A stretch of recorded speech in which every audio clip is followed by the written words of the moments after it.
ہمیں ایک اور بہت بڑا خدشہ یا چیلنج نظر آ رہا ہے کہ فیڈرل گورنمنٹ شوگر انڈسٹری کو ڈی ریگولیٹ کرنا چاہ رہی ہے۔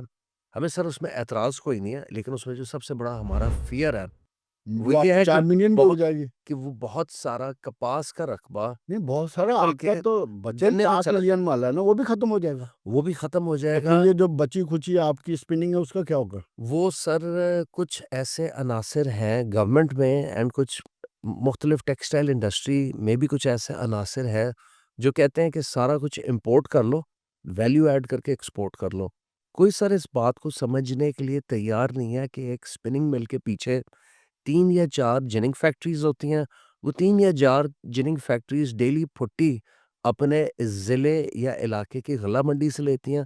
اس غلہ منڈی میں ڈیلی زمیندار اپنی پھٹی کاشت کر کے لاتا ہے۔ تو یہ سر پورا ایک ایکو سسٹم ہے جس میں کوئی تقریباً 2.5-3 کروڑ آبادی پاکستان کی منسلک ہے۔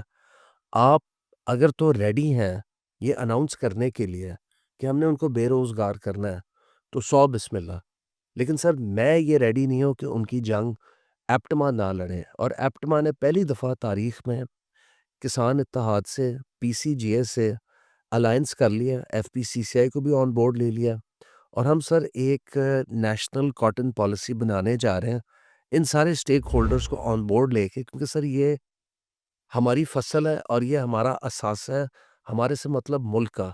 اب پالیسی میکرز نے فیصلہ کرنا ہے کہ وائٹ گولڈ یعنی کہ کپاس کو بچانا ہے یا وائٹ پوائزن یعنی کہ شوگر کو بچانا ہے۔